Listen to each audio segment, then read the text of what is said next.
desfile de niños.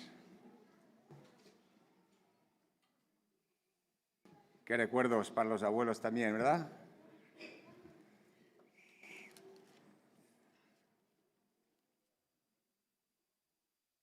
Bien, pues estamos en Apocalipsis, como sabéis, y estamos ya en la última carta que el Señor Jesús manda al ángel de cada iglesia.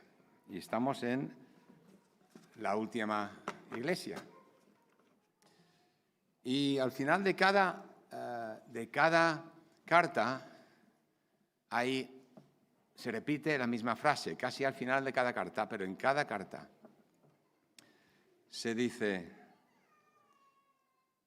el que tenga oídos, que oiga lo que el Espíritu dice a las iglesias. En cada carta y en esta también. Y estas cartas, como sabemos, fueron escritas a iglesias que estaban sufriendo en ese momento gran persecución, ¿no? Especialmente por la imposición del culto al emperador. Y estaban escritas para alentar, animar a las iglesias a permanecer firmes, con la esperanza puesta en el Señor Jesús, que ellos esperaban que viniera en cualquier momento, parecía que no venía, y estaban sufriendo mucho. Bastante diferente en ese sentido. No tenemos nosotros esa, de momento, aunque hay más y más, esa oposición externa. Pero es interesante que de las 7 iglesias, 5 de las 7, el problema es interno, no es externo en tanto, aunque había en todas también. Así que cada carta es una carta también a nosotros como personas que estamos escuchando la palabra de Dios, estamos oyendo. ¿Y qué quiere el Espíritu Santo decirnos a nosotros? Y en el conjunto a la iglesia, porque las cartas están escritas a iglesias. Vamos a ver un pequeño resumen en la primera imagen. ¿Seguimos? Bien, pues aquí tenemos la ruta, que no sé si veis muy claramente la flecha que sigue la ruta. La isla de Patmos, donde estaba Juan, estaba más al suroeste, abajo a la izquierda, y luego pues llegaba el cartero, lo llevaría a Éfeso, y luego de Éfeso se seguiría la ruta hacia el norte, y Esmirna, que es hoy Izmir, Pérgamo, Tiatira, Sardis, Filadelfia, y finalmente la más lejana, la Odisea, que estaba cerca de Colosas, como tenéis abajo a la derecha. Y Éfeso, un pequeño resumen, Éfeso, una enorme metrópolis ahí al lado del mar, muy visitada por los turistas hoy en día, algunos habréis estado, una gran metrópolis de la zona, la región de Ionía, una sociedad rica, un puerto importante de comercio en toda esa zona, una sociedad culta, pero una sociedad corrupta también. La iglesia bien establecida ahí, la iglesia estaba bien establecida, pero había discriminación. Tenía buena enseñanza, pero había, como hemos aprendido, ausencia de lo esencial para el Señor que está dirigiéndose a la iglesia. Ausencia de amor por Cristo y por los hermanos. Ese era su gran problema. Esmirna, la segunda, hoy Izmir, la ciudad de Izmir, lugar del martirio del anciano obispo Policarpo. Tenía 90 años cuando le ajusticiaron en el año 155 después de Cristo. Una iglesia pobre, pero rica en lo importante. No hay ninguna condena, ninguna amonestación a esta iglesia, como tampoco a Filadelfia. Pérgamo, hoy Bergama, cerca. Ahí estaba el altar de Zeus, el asiento de Satanás. El dinero y la moda era lo importante. No tenían Instagram y no tenían las redes, pero la moda era lo más importante ahí. Había dinero, mucho comercio. El centro del culto al emperador también, un centro de sanidad, un centro donde había culto, había un templo de Asclepio, que era el dios de la medicina. Tiatira o Aquisa, buena salud en general, pero una relajación moral, una permisividad en el pecado y conformidad con el mundo. Mal. Sardis, que estaba muriendo de pie. Apatía, indiferencia, autosatisfacción. Tranquilos. Filadelfia, débil. Pero Dios abre la puerta, aquí dice, no a los fuertes, sino a los más débiles, que reconocen su debilidad y se aferran al Señor. Al comienzo de la última carta, Cristo se dirige a ella como al que la dirige. Esta última, la Odisea, empieza con esas palabras que leeremos ahora. No así la siguiente iglesia, la Odisea, donde Cristo no habita en la iglesia, sino que está esperando fuera. Así que la Odisea, vamos a leer en el capítulo 3 de Apocalipsis esta carta. Escribe el ángel, versículo 14 hasta el 22, el final del capítulo, escribe el ángel al ángel de la iglesia de la Odisea. Está Jesús hablando, Juan escribe al ángel. El amén, el testigo fiel y verdadero, el principio de la creación de Dios, dice esto. Yo conozco tus obras, sé que ni eres frío ni caliente. Ojalá fueras frío o caliente. Pero por cuanto eres tibio y no frío ni caliente, te vomitaré de mi boca. Porque tú dices, yo soy rico, me he enriquecido y de nada tengo necesidad. Pero no sabes que eres un infeliz, miserable, pobre, ciego y desnudo. Por tanto, yo te aconsejo que de mí compres oro refinado en el fuego, para que seas rico, y vestiduras blancas para vestirte, para que no se descubra la vergüenza de tu desnudez. Y unge tus ojos con colirio, para que veas. Yo reprendo y castigo a todos los que amo. Sé pues fervoroso y arrepiéntete. Yo estoy a la puerta y llamo. Si alguno oye mi voz y abre la puerta, entraré a él y cenaré con él y él conmigo. Al vencedor le concederé que se siente conmigo en mi trono, así como yo he vencido y me he sentado con mi Padre en su trono. El que tenga oídos, que oiga lo que el Espíritu dice a las iglesias. La carta más dura, a lo mejor. Nos sentimos un poco incómodos cuando leemos estas amonestaciones a estas iglesias y a esta en particular. Puede ser la peor para alguno, una iglesia autocomplaciente, totalmente ciega a esa condición. Y es importante, es interesante lo que la carta está llena del color local, de ejemplos que usa el Señor para ilustrar su condición. Y el contexto histórico, cultural y geográfico donde estaba también. Una ciudad, se nos dice, versículos 17 y 18, rica, tenía mucho dinero. Era centro de carreteras y comercio, un centro financiero. Se situaba en un cruce de carreteras, por eso estaba ahí. Esa es la razón de la localización de esa iglesia, de esa ciudad, perdón. Era agrícola en un valle muy fértil y textil, un centro del textil. Tenía unos talleres, se nos dicen, de lana negra muy bonita, que se ponían los ricos.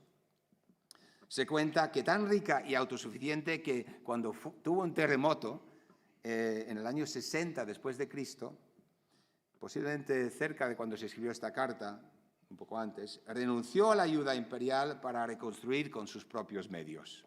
Era orgullosa, tenía de todo. Autosuficiente, orgullosa de su colegio médico, de su sistema sanitario y famoso por los polvos medicinales que tenían para el oído y el ungüento para los ojos, ¿no? Versículo 18, esa mención, ese color local. ¿Vale? Así que no tenía, al estar en un centro de carreteras, no se localizó una fuente donde casi todas las ciudades tenían agua. No, había que traer el agua de lejos. El suministro estaba canalizado por unas tuberías. Normalmente, si la tubería va por debajo de la tierra, esa tubería se mantiene fría hasta que llegue. Pero estas tenían que ir en la superficie y se van calentando las aguas frías de cerca de Colosa y las aguas calientes, muy calientes, medicinales, de Hierápolis, cerca. Vamos a la siguiente imagen. Esas se enfriaban y el agua llegaba, también se mezclaban los dos, el agua llegaba tibia, tépida, ¿no?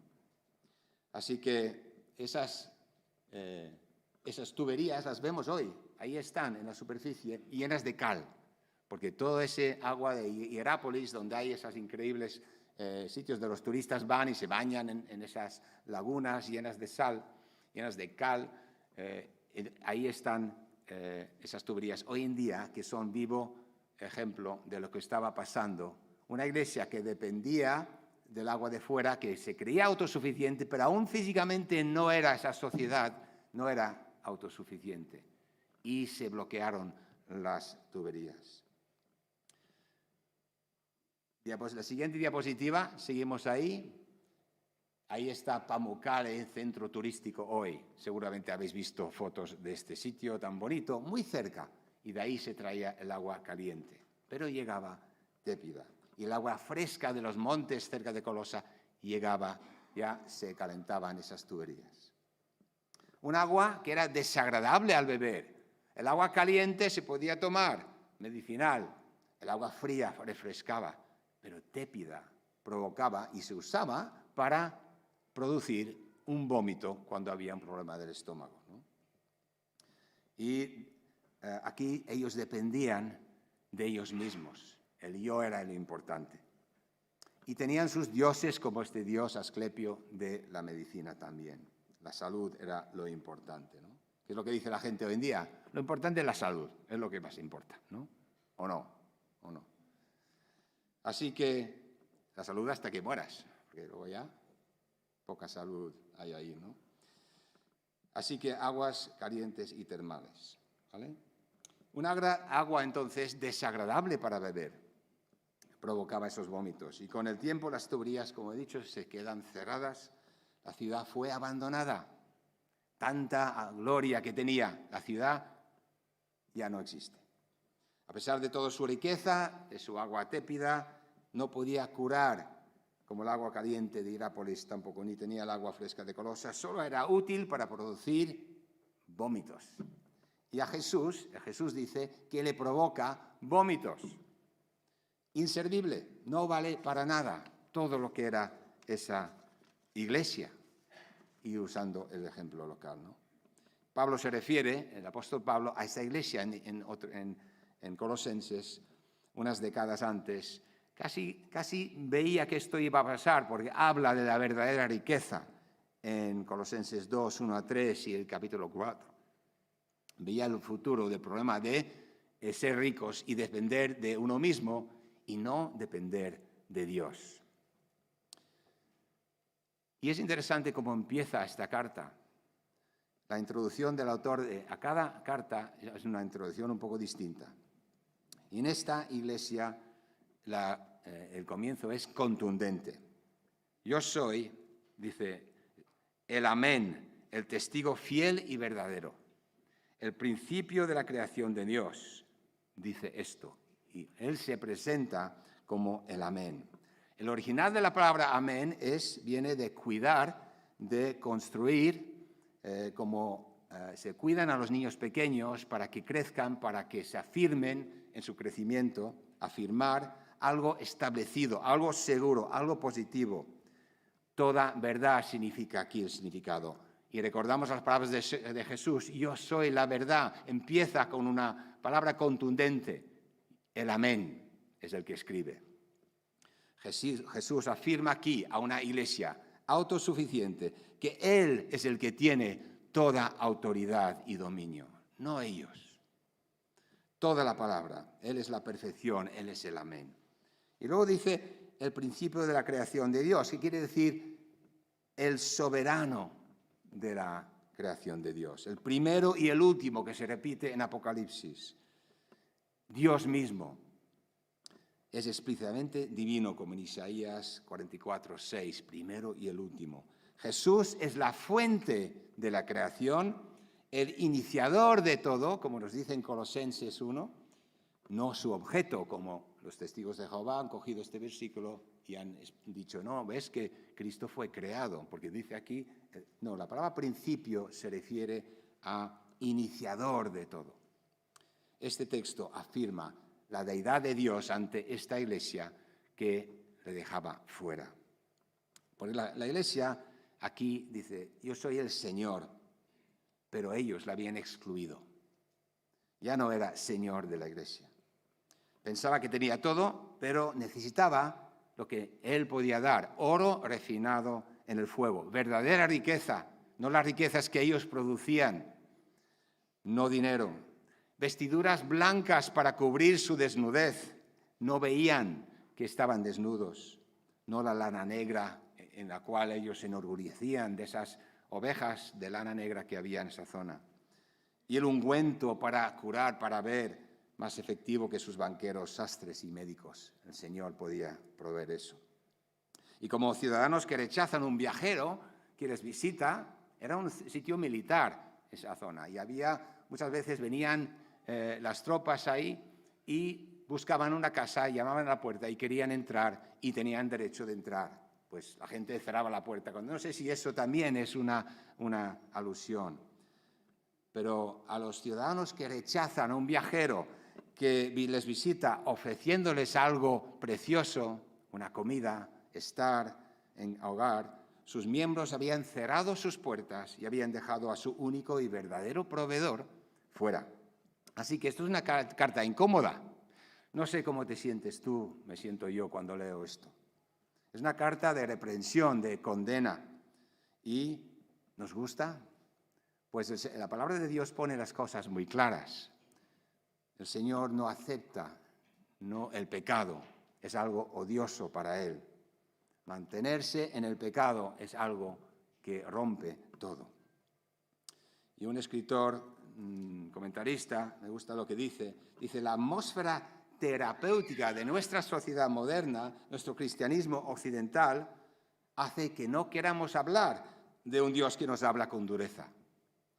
Naturalmente Jesús habla con ternura, aquí también, en este pasaje, a quienes han sido verdaderamente quebrantados, a los débiles, a los marginados, a los que reconocen que no son nada, a los que han sufrido, como en Esmirna, como en Filadelfia, también en las otras iglesias.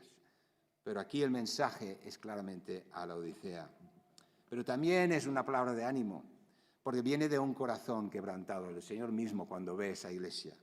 Así que no debemos aplicar de manera insensible la directa reprensión de Jesús a esta iglesia, a nuestros hermanos y hermanas que experimentan verdadero dolor en sus vidas.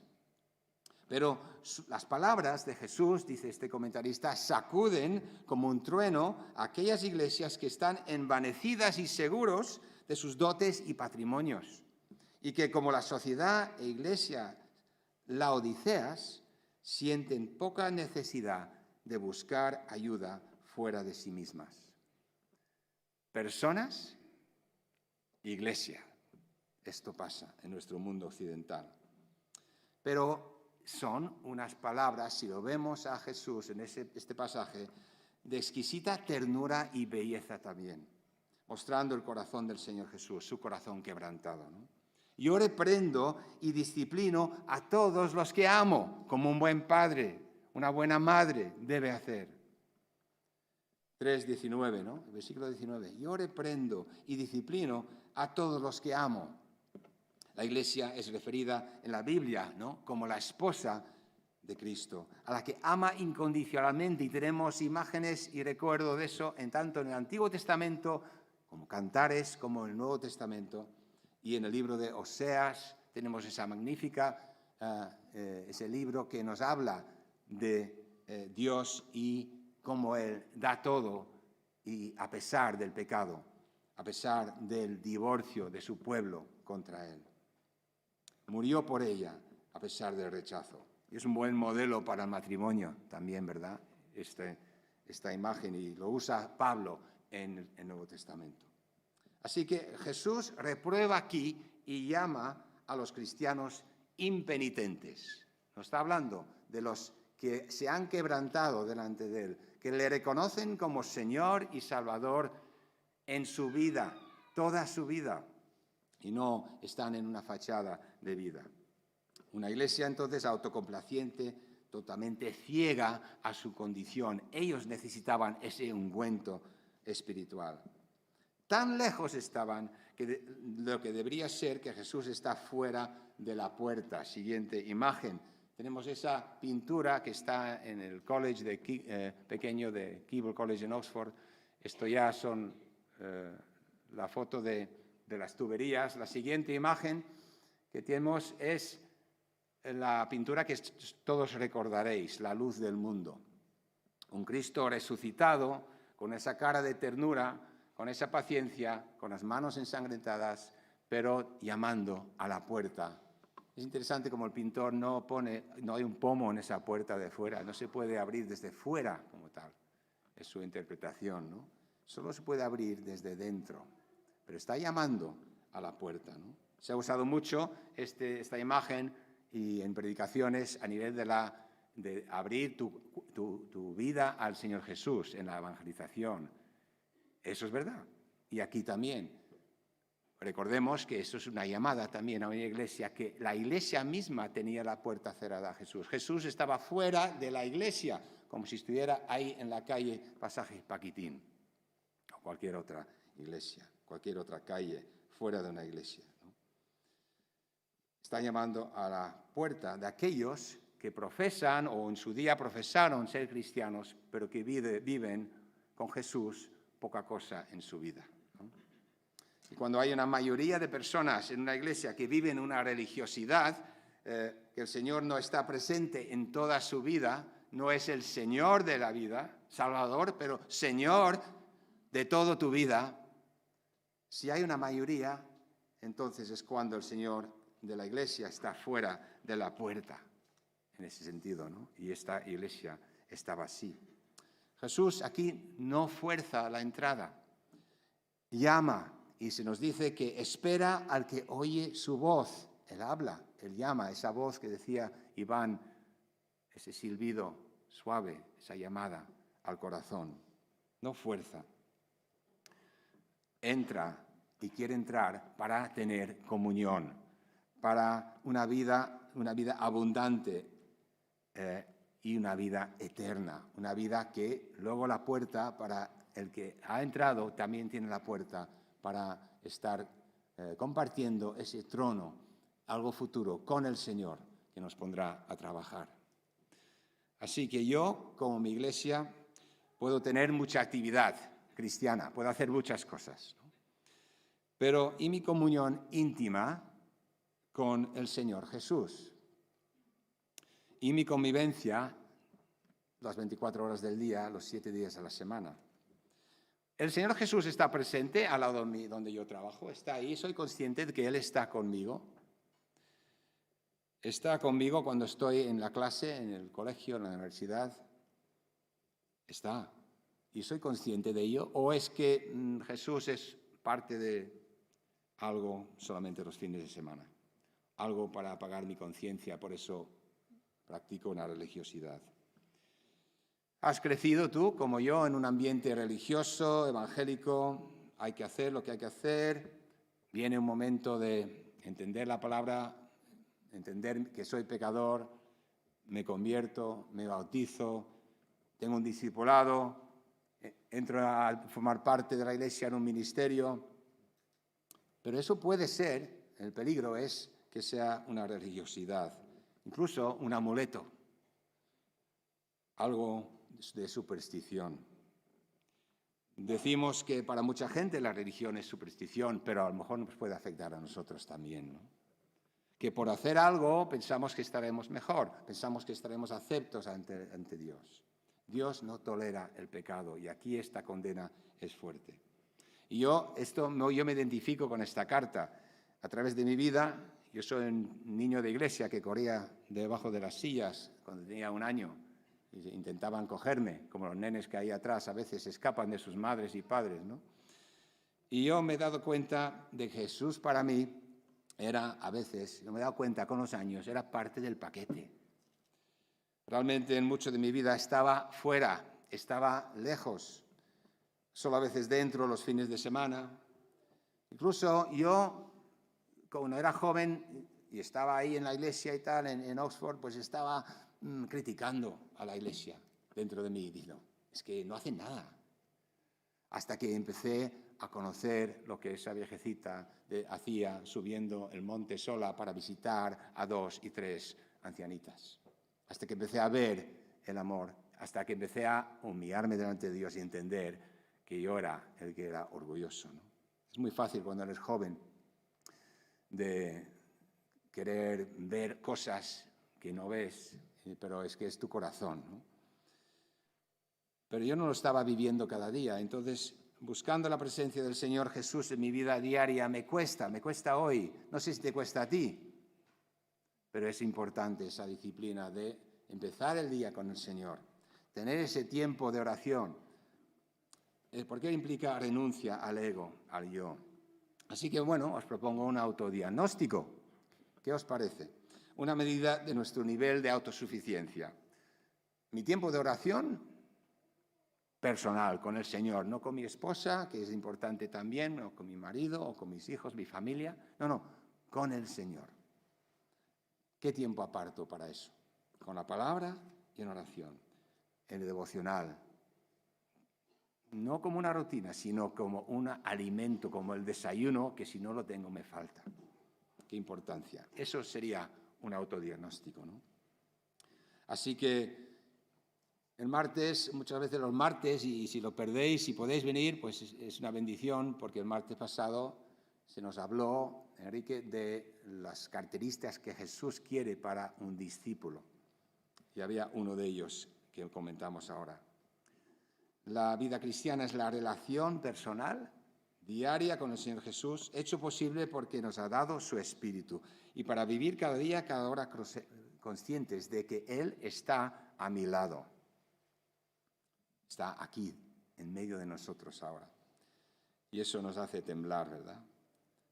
Cuando hablo con otros del Señor, Él nos dice que nos da la palabra. Está a nuestro lado. No tenemos que buscar las palabras, sino está en Él y conscientes de que Él está con nosotros. El Señor resucitado, el que tiene la victoria sobre todo, el que nos sorprende cada momento con cosas. A veces no nos dejamos sorprender por lo que Él quiere hacer. Así que como la Odisea, la batalla interna es interna para nosotros muchas veces. Así que Jesús quiere entrar, está llamando a la iglesia, quiere entrar en la iglesia. Su prioridad, como vemos en la palabra, es entrar en la iglesia, entrar en cada vida, pero en la comunidad, en la iglesia, es la imagen. En la comunión y el amor entre los hermanos, la tercera característica que oímos el martes, para que sea un testimonio transformador a los que nos rodean. Y eso cuesta. Nos quedamos en mi vida o en mi pequeño núcleo familiar y nos cuesta abrirnos, compartir con el resto de los hermanos. Pero ese es el deseo ardiente que tiene el Señor en Juan 17, sus últimas palabras, que como nos recuerdan en los devocionales, José Luis y Eugenio nos han recordado esta última semana.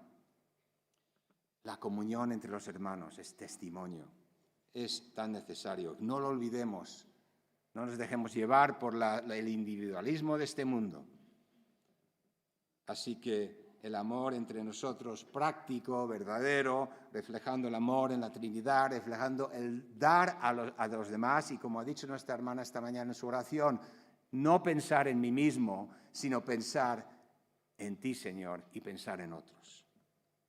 Y José Luis nos decía en su devocional el testimonio de alguien que a lo mejor está aquí ahora, que dijo, ¿por qué le atrajo a la iglesia aquí hace muchos años? Había algo en ellos que no quería perder, no quería perderlo. ¿Qué hay en la comunión de Swances? Algo que la gente no quiere perder. Cuando pensamos en nosotros mismos, eso lo perdemos, ¿verdad? Porque el gran deseo del Señor, como vemos en esta siguiente imagen, es este pasaje en Juan 17, 20 a 23, que nos dice, y no lo veo, mis gafas no son suficientemente poderosas para ver tan lejos. Dice el Señor, pero no ruego, y está orando al Padre, no ruego solamente por estos, sus discípulos, sino también por los que han de creer en mí por su palabra, para que, y está hablando a nosotros, todos sean uno, como tú, oh Padre, en mí y yo en ti, que también ellos sean uno en nosotros, para que el mundo crea que tú me enviaste. ¿Por qué conociste al Señor? Muchos de nosotros conocimos al Señor por el testimonio de otros, por la vida tan diferente y atractiva que tenían otros. Yo les he dado la gloria que me diste para que sean uno, así como nosotros lo somos. Yo en ellos y tú en mí, para que sean perfectos en unidad y para que el mundo conozca que tú me enviaste y que los has amado a ellos como también me has amado a mí. El amor entre los hermanos es una señal que apunta hacia Jesús y que apunta a que Jesús es Dios. La imagen siguiente nos muestra algo triste. Son las ruinas de Colosas, que estaba a unos pocos kilómetros. Ya no queda nada. Y en Asia Menor, todo arrasado, y en el norte de África también. ¿Por qué el cristianismo no influyó en cambiar la sociedad ahí y en el norte de África, me pregunto, ¿no? Está pasando lo mismo ahora en España, en Europa. El crecimiento de la Iglesia está en África en estos momentos, en Sudamérica. Yo creo que uno de los mayores peligros de la Iglesia es conformarse al individualismo de esta sociedad, ¿no? Mucha gente, como los nuevos hippies del arco iris, busca algo real, porque esta sociedad no les sacia, busca comunidad, convivencia, porque falta eso. En la comunidad de amor, del perdón, de la vida sencilla y compartida que tiene a Cristo conviviendo en el centro de cada vida. Y como centro de la Iglesia está la voluntad de Dios, ¿verdad? Así que la vida cristiana es la renuncia al yo. Y eso es contra natura. En mi relación con mi marido o mujer, novio o novia, mis amigos, mis padres, familiares, compañeros de trabajo, ¿no? Ya no vivo yo, dice Pablo, sino Cristo vive en mí, en Gálatas 2:20. Ya no vivo yo. ¿Estamos dispuestos a decir eso? Eso es posible, porque Dios hace eso posible en el corazón que se humilla delante de Él. Así que la Iglesia del Señor, aquí Swances, es el taller, la escuela del aprendizaje del perdón, del amor, la práctica. Es ahí donde podemos aprender a amar, ahí donde debemos encontrar al hermano, la hermana que nos anima, que nos escucha y a quien podemos servir, como hizo el Señor, lavando los pies sucios de sus discípulos y mandándolos a hacer lo mismo. ¿Qué debo hacer entonces para cambiar? Las 7 iglesias son una llamada al arrepentimiento y a volver a Él, al que crea vida de la muerte. El Señor espera. Los salmos, Números también, Joel, hay ese verdadero arrepentimiento. Dice en Joel 2:13, rasgad vuestro corazón y no vuestros vestidos, no rasgar vuestros vestidos, rasgar vuestro corazón y convertíos a Jehová vuestro Dios, porque es misericordioso y clemente, tardo para la ira y grande en misericordia, y se duele del castigo. Aquí la palabra de Dios habla de que Él quiere un arrepentimiento sincero, profundo, no exterior, no superficial, no solo de vestido, sino de corazón, no uno de cara al público. Él es compasivo, Él es misericordioso, pero también nos dice que no tolera el pecado. En Números 14:13, Jehová es tardo para la ira, grande misericordia, perdona la maldad y la rebelión, aunque de ningún modo tendrá por inocente al culpable, pues castiga el pecado de los padres sobre los hijos hasta la 3ª y la 4ª generación, el efecto del pecado. Padres, el pecado nuestro afecta a nuestros hijos. y a los nietos, cuidar cómo andamos, ¿no? Es una advertencia ahí. Qué privilegio ser padre. Es una gran responsabilidad también, más en una sociedad que eso no lo tiene como importancia. Y el versículo 20 al final: si alguno oyera mi voz, un clamor del Señor, si alguno oyera mi voz. Versículo 22, el que tenga oídos. Una invitación irresistible del Creador del universo, el que inició la creación, del único Dios, llamando a sus criaturas perdidas. Hay esperanza aún para todo aquel que se arrepiente. Creador y Dios eterno, todopoderoso, pero maravillosamente, incomprensiblemente, quiere habitar en mi corazón, quiere entrar en mi vida. No fuerza, pero llama. Quiere que yo abra la puerta y demuestre cómo soy. Quiere estar en medio de la iglesia, que reconoce que sin Él no hay nada que hacer. Entonces, ¿qué es la pregunta es, para terminar, ¿qué es lo que el Señor está diciendo a sus antes, a nosotros? ¿Y qué es lo que te está diciendo a ti y a mí a nivel personal? Me viene a mente dos canciones. Señor, comienza en mí, quebranta mi corazón, haz que tengamos unidad para tu gloria.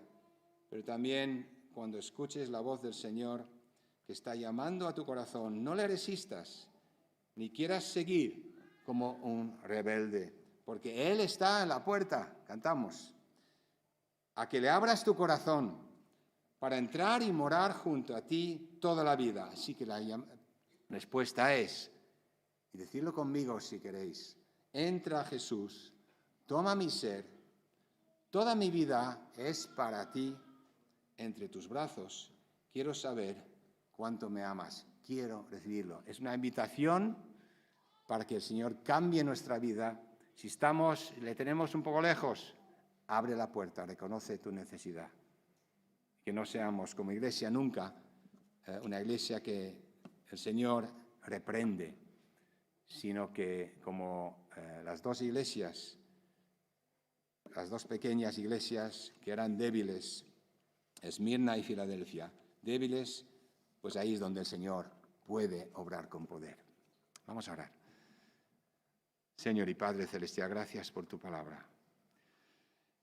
Reconocemos que, Señor, te decimos Señor, Señor, pero a veces no eres Señor de todos los aspectos de nuestra vida y perdemos tanto. Pedimos, Señor, que tú nos cambies, que tú nos vivifiques a nivel personal y como iglesia, y que, Señor, nunca pensemos que por nuestros logros somos suficientes. Gracias, Señor, porque tú eres compasivo y misericordioso. Ayúdanos a recibir tu palabra con humildad, en el nombre de Jesús. Amén.